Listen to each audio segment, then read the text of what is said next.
Google મેપનો સહારો લેવો લોકોને મોંઘો પડી રહ્યો છે। ઝાંસીમાં 3 લોકોને ગૂગલ મેપનો સહારો લેવો ભારે પડી ગયો। કારમાં સવાર 3 જાનૈયાઓનો જીવ જતા જતા બચી ગયો। આ ઘટના મગરપુર રેલવે સ્ટેશન નીચે બોલેરો કારમાં 3 લોકો બેઠા હતા જે લલિતપુર જઈ રહ્યા હતા। ગૂગલ મેપ પરથી રૂટ વિશે માહિતી મેળવી રેલવે ક્રોસિંગ પર પહોંચ્યા। રેલવે ક્રોસિંગ પાર કરતી વખતે કાર ફસાઈ ગઈ। કાર ચાલકે રેલવે ટ્રેક પર ફસાયેલી કારને બહાર કાઢવા અનેક પ્રયાસ કર્યા। તે સમયે પૂર ઝડપે બુંદેલખંડ એક્સપ્રેસ આવી ગઈ। જાનૈયાઓએ કારમાંથી ઉતરી પોતાનો જીવ બચાવી લીધો જ્યારે ટ્રેન કારને ટક્કર મારતી નીકળી ગઈ હતી। રેલવેના પીઆરઓ મનોજ કુમાર સિંહે કારના માલિક સામે ફરિયાદ નોંધાવી છે। ग्वालियर से बनारस के लिए भी बुंदेलखंड एक्सप्रेस जा रही थी। इसमें मगरपुर के पास ऐसी घटना संज्ञान में आई थी। तो इसमें जो बुलेरो वाले के खिलाफ जो रेलवे के द्वारा जो एक्शन लिए जाते हैं उसके खिलाफ विधिक कार्रवाई की जा रही है। वहां पर ऐसा कोई भी न तो गेट था और फिर भी वो ट्रैक के पास में आ गया, तो उसने टोटली ट्रेस पासिंग की है। तो ट्रेस पासिंग में उसके खिलाफ जो उचित कार्रवाई है, कानूनी कार्रवाई की जाए। नहीं, इसमें किसी प्रकार की कोई जनहानि नहीं हुई है। थोड़ा ट्रेन विलंबित हुई। વડોદરામાં અસામાજિક તત્વો બેફામ બન્યા છે। યુવક અને મહિલાને ઢોર માર મારતો વિડીયો વાયરલ થયો છે। બાંજલપુર વિસ્તારમાં અલવાકના પાસેની આ ઘટના છે જેમાં બે અસામાજિક તત્વો એક મહિલા અને યુવકને માર મારતા વિડીયોમાં જોવા મળી રહ્યા છે। કયા કારણસર યુવક અને મહિલાને માર મારવામાં આવી રહ્યો છે તે તપાસ બાદ ખુલાસો થશે। તો વડોદરાનો આ વિડીયો છે। અસામાજિક તત્વો જાણે બેફામ બન્યા હોય તેવી આ ઘટના। યુવક અને મહિલાને ઢોર માર મારવામાં આવી રહ્યો છે। જાણકારી સાથે સંવાદદાતા હાર્દિક જોડાઈ ગયા છે। હાર્દિક, વડોદરાથી વિડીયો સામે આવ્યો છે। અસામાજિક તત્વો જાણે બેફામ બન્યા હોય તેવું લાગી રહ્યું છે। આ વિડીયો મામલો શું છે? બિલકુલ થી જો વડોદરા શહેરની વાત કરીએ તો મારામારી, લૂંટફાટ, અકસ્માત જેવી ઘટનાઓ હવે રોજબરોજ બનતી રહે છે અને એમાંનો જ એક નમૂનો કહી શકાય। માજલપુર વિસ્તાર હળવા નાકે આવેલું છે। શાક માર્કેટ છે ને શાક માર્કેટ પાસે જોઈ શકાય છે કે એક મહિલા છે ને પુરુષ છે તેમને કેટલાક શખ્સો જે છે તે ઢોર માર મારી રહ્યા છે અને પુરુષ જે છે તેને ઉચકીને નીચે પછાડી રહ્યા છે। મહિલા જે છે માર ખાતા ખાતા મદદ માટે ગુહાર લગાવી રહી છે પરંતુ તેની મદદ જે છે તે કોઈ કરતું નથી અને લોકો વિડીયો બનાવવામાં મશગુલ રહે છે। આ વિડીયો જે છે જોતજોતામાં વાયરલ થઈ ગયો છે અને આ વિડીયો જે પોલીસ છે તેની પાસે પણ પહોંચી ગયો છે। મકરપુરા પોલીસ સ્ટેશનનો સ્ટાફ જે છે તે ઘટના સ્થળ પર પહોંચ્યો હતો, ત્યાં તપાસ કરી હતી પરંતુ પોલીસને હજી સુધી ફરિયાદી નથી મળી આવ્યો। એટલે ટૂંકમાં કહીએ તો આ વિડીયો એ જ વાતનો પુરાવો છે કે વડોદરા શહેરમાં કાયદો વ્યવસ્થાનો ડર નથી અને લોકો જે છે અમાસાવારે તત્વો જે છે તેઓ બેફામ બન્યા છે। ત્યારે અત્યારે આ બનાવમાં તો પોલીસ જે છે તે વિડીયોના આધારે ફરિયાદીને શોધી રહી છે। હાર્દિક, આભાર આપનો જાણકારી આપવા માટે। વડોદરા શહેરના બ્લેક સ્પોટ ગણાતા ફતેગંજ બ્રિજ પર અકસ્માત સર્જાયો છે। મોડી રાત્રે બ્રિજ પર ટ્રિપલ અકસ્માત સર્જાયો। એક બાદ એક 3 કાર એકબીજા સાથે અથડાઈ હતી। સદનસીબે ટ્રિપલ અકસ્માતમાં કોઈ જાનહાનિ નથી થઈ। અકસ્માતના પગલે 2 કિલોમીટર સુધી ટ્રાફિક જામ સર્જાયો હતો।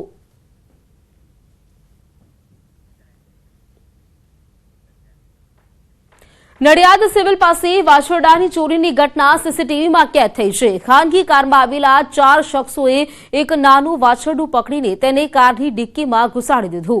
આ સમગ્ર ઘટના આસપાસના સીસીટીવીમાં સ્પષ્ટ રીતે કેદ થઈ છે। ઘટનાની જાણ થતાં આસપાસના પશુપાલકોમાં ભારે રોષ પ્રસરી ગયો છે। સીસીટીવીમાં ચોરી કરતા 4 શખ્સો હોવાનું દેખાઈ રહ્યું છે। કાર મૂકીને શખ્સો ઉતરે છે અને વાછરડાને પકડવાની કોશિશ કરે છે। વાછરડું છટકવાનો પ્રયાસ પણ કરે છે છતાં તેની પર દબાવ કરી તેને બળજબરીથી ડિક્કીમાં ધકેલી દે છે। તો વાછરડાની ચોરીની આ ઘટના સામે આવી છે જે સીસીટીવી કેમેરામાં કેદ થઈ છે। 4 જેટલા શખ્સો તે આવે છે અને આ વાછરડાને પકડીને ગાડીની ડિક્કીમાં નાખવાનો પ્રયત્ન કરે છે પરંતુ વાછરડું ત્યાંથી છટકી જાય છે। તે લોકો ફરી વાછરડાને પકડે છે અને ડિક્કીમાં નાખી લઈ ફરાર થઈ જાય છે। જે ગાડી છે એ ગાડીમાં 4 શખ્સ ઉતરીને ગાય ભરી છે। અમે એમની પાછળ ગયા પણ ગાડી સ્પીડમાં હતી અને ઊભા રહ્યા નથી। સોસાયટીમાં પાર્ક કરેલી કારમાંથી સાડીઓની ચોરીનો બનાવ સીસીટીવીમાં કેદ થયો છે। સુરતના સરથાણા વિસ્તારમાં વંદના સોસાયટીનો આ બનાવ છે જ્યાં પાર્ક કરેલી ઇકો કારમાંથી સાડીઓની ચોરીના સીસીટીવી ફૂટેજ સામે આવ્યા છે।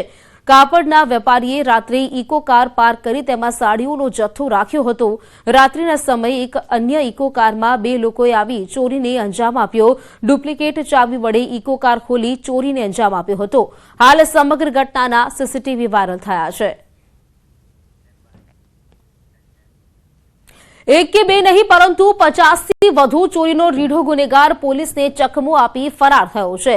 અમદાવાદની સેટેલાઇટ પોલીસની નજર ચૂકવીને ચોરીનો માસ્ટર માઇન્ડ આરોપી સોલા સિવિલ હોસ્પિટલમાંથી ફરાર થઈ ગયો.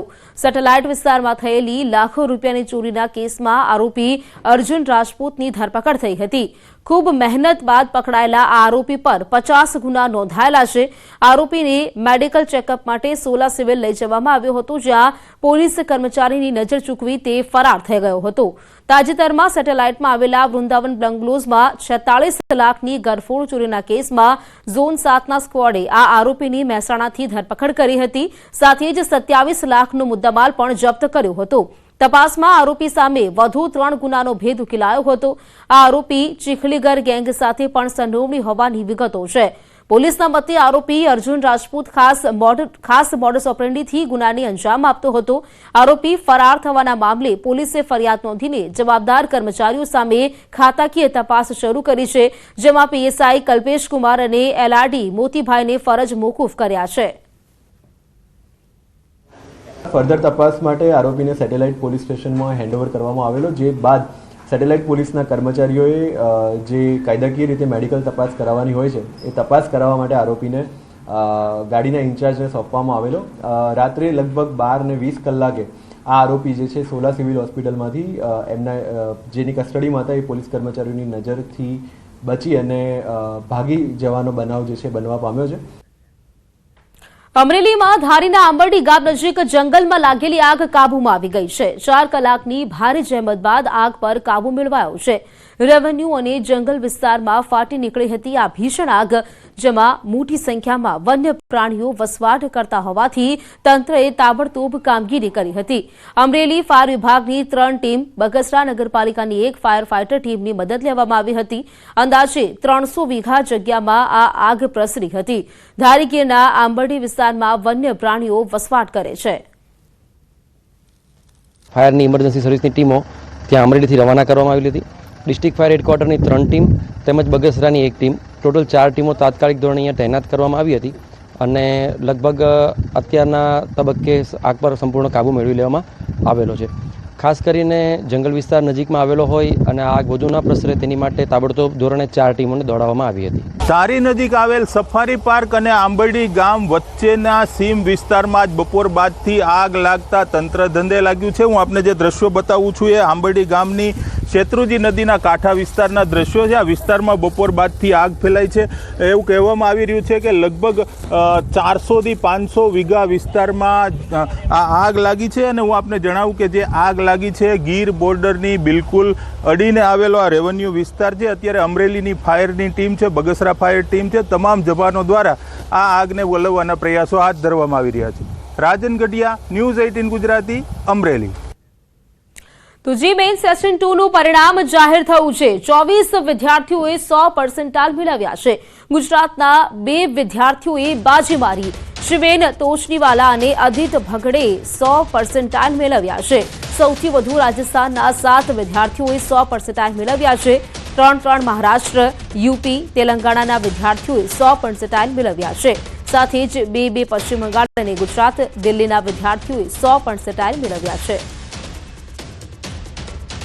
તો ગુજરાતના 2 વિદ્યાર્થીઓએ બાજી મારી છે. જી મેઇન સેશન 2 નું પરિણામ જાહેર થયું છે, જેમાં ગુજરાતના 2 વિદ્યાર્થીઓ છે. સૌથી વધુ રાજસ્થાનના 7 વિદ્યાર્થીઓ છે. 24 વિદ્યાર્થીઓએ 100% મેળવ્યા છે. તેમાં ગુજરાતના 2 વિદ્યાર્થીઓ છે. સૌથી વધુ છે રાજસ્થાનના વિદ્યાર્થીઓ. રાજસ્થાનમાંથી 7 વિદ્યાર્થીઓએ 100% મેળવ્યા છે. સાથે જ મહારાષ્ટ્ર, યુપી અને તેલંગાણામાંથી પણ 3 વિદ્યાર્થીઓ છે.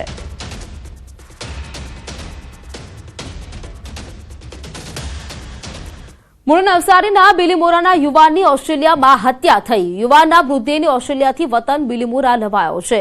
ઓસ્ટ્રેલિયાના મેલબોર્ન શહેરના પૂર્વ બરવૂડ ખાતે રહેતા મિહિર દેસાઈની ચપ્પુના ઘા મારી હત્યા કરવામાં આવી. વિક્ટોરિયા પોલીસે નજીકના ઘરેથી એક 42 વર્ષીય ભારતીય મૂળના વ્યક્તિની અટક કરી પૂછપરછ હાથ ધરી હતી. બંને યુવાનો એકબીજાની ઓળખતા હતા અને રૂમમેટ હોવાનું સામે આવ્યું હતું. ઘટનાની 10 દિવસ બાદ ઓસ્ટ્રેલિયા ખાતે રહેતા તેમના મિત્રો અને ત્યાંના ગુજરાતી સમુદાયે મૃતક મિહિર દેસાઈની ડેડ બોડી ભારત મોકલાવી છે. મૃતક મિહિર દેસાઈના અંતિમ સંસ્કાર પરિવારજનો ભારત ખાતે પોતાના વતન બિલીમોરામાં કરી શકે તે માટે ઓસ્ટ્રેલિયાના ગુજરાતી સમુદાય સાથે મિત્રોએ 14 લાખથી વધુનું ફંડ એકત્ર કરી માનવતા મહેકાવી. ડાંગ જિલ્લામાં ચાલતા ડેમના કામમાં ગેરરીતિનો વિડીયો વાયરલ થયો છે. બોરખલ ગામ નજીક ચાલતા ચેકડેમના કામનો વિડીયો વાયરલ થયો છે. કરોડોના ખર્ચે બનતા ચેકડેમમાં કોન્ક્રીટ સાથે મોટા પથ્થરો પણ દેખાયા. મહત્વનું છે કે ડાંગ જિલ્લામાં 82 કરોડના ખર્ચે 30 જેટલા ડેમો બની રહ્યા છે. સરકારની કરોડોની યોજના પર કોન્ટ્રાક્ટર દ્વારા પાણી ફેરવી દેવાની તૈયારીમાં હોય તેવા દ્રશ્યો સામે આવ્યા છે. સ્થાનિક ધારાસભ્યએ તમામ કોન્ટ્રાક્ટરો અને અધિકારીઓને અગાઉ પણ ચેતવણી આપી હતી.